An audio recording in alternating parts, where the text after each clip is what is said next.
A few inches later. Mga idol, pangalawang biradan dyan ko. A few moments later. Ano ba yan? Bisogo ba yan o...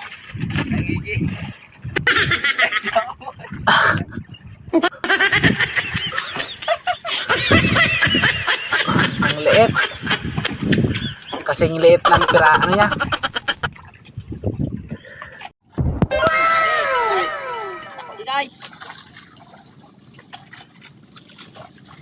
So, hawan na yun. Ta. Pwede na yak matula.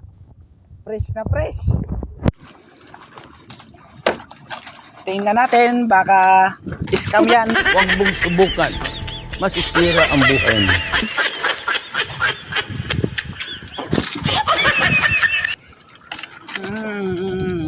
Limang piraso. Oh, malaki-laking bisog oh. Oy, lumalaban ka. Meron kami dito may ano kami, may kinilaw na hipon. Nilagyan namo na check. What?